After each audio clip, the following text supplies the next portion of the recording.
Thank you, and thank you for your patience. Really, I will keep it short.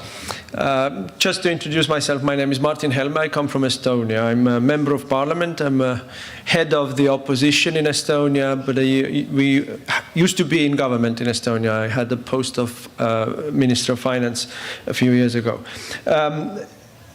When I look at the world nowadays, I've never been so optimistic.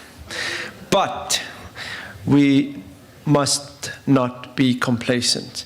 The feeling in European, well, I'm from a party in Estonia that is the only actual conservative party, actual right-wing party, actual sovereignist party.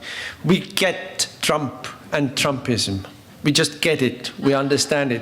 As I said on numerous interviews, we congratulate him on his third election victory. So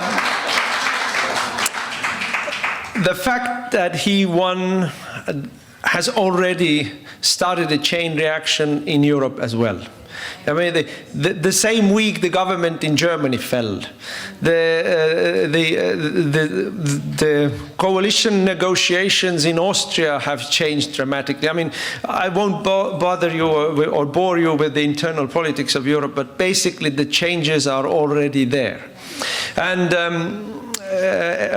I do know very well that the Nordic countries are just immersed in left-wing thinking, and the thing with all of it is that it's changing. It's all is changing. We all know the mantra of never again, right? Bloody hell, it happened again on 7th of October. It happened again. So all the mantra that everyone was saying never again, it actually happened again. And why? Because the left has monopolized for decades the moral high ground.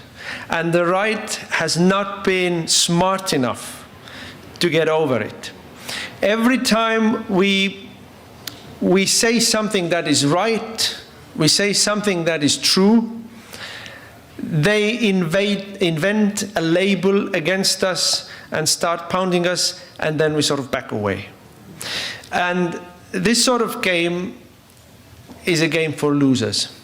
And this is the reason I love Donald Trump. He saw through it. He didn't play it. He didn't play by their rules, and neither should we ever. None of us. Not by their rules. So Europe has a long history of anti-Semitism. Everyone knows that. But what we are seeing nowadays is an unprecedented rise of Jew hate in Europe that is not of European origin. That is purely imported from Muslim countries. It's the immigration. And when we see the huge marches in Europe, in London, in Paris, in Holland, every country, in Brussels, hundreds of thousands of people marching with banners from the rivers to the seas, which is basically a call for genocide, there are very few Europeans there. They're all Muslims. This is, I have to say, the way I see it, people usually live in the hell that they created themselves. And the hell in Europe is created by the European elites through their mad policies. And the fact is, it's the same in the United States. It's the same in Canada. It's the same in, not now, but it's very true in Israel as well. In every country in Europe, the elite is the enemy of their own people and their own countries. It's corrupt so heavily. It so despises and hates its own people, its own history, its own culture, that it wants to destroy it. And what better way to destroy it than through immigration, through climate policies, through destruction of the family, through all those brainwashing policies that we see in schools. And the beautiful thing about the Trump victory is that now it's all on defense. It's all on defense, but we have to crush it completely so that it can never come back. The job has just begun. There is a massive realignment of political forces in Europe as well. The accusation by the left against the right-wing parties, against the conservative parties, has always been, we're racists, we're anti-Semites. Well, actually, you with the rainbow flags, you're marching with the Palestinian flags. You're the racist, you're the anti-Semites. Don't come to tell us, and if you do, we'll just laugh in your face. Because we're the ones in Estonia who actually proposed a law to move the embassy to Jerusalem. We're the ones who stood up in the parliament on the 7th of October and said that this was terrorism and you cannot justify it ever in any way. And if you don't see it, then you have put yourself outside of civilization.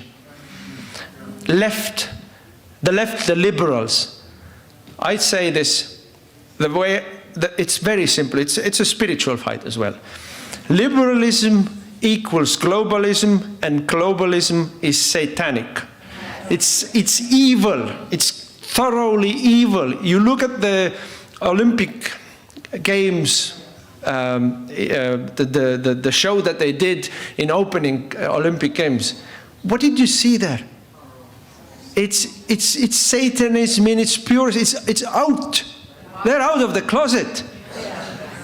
You look at the pushing of woke agenda with transgenderism and with basically coming out with proposition of pedophilia being sort of normalized. That's evil. If you allow this to be done to your children, you're evil, exactly. If you look at the scandal in England with the Muslim gang, rape gangs, if you allow it to your children, the police, the courts, the political establishment, the media, all bury the story, you're being part of the evil. And we have to see it through. We should never allow them to call us names. We need to crush them completely. So I want to finish today by saying we need to repeat again and again what Donald Trump said on that field in Butler, Pennsylvania. Fight, fight, fight. Thank you.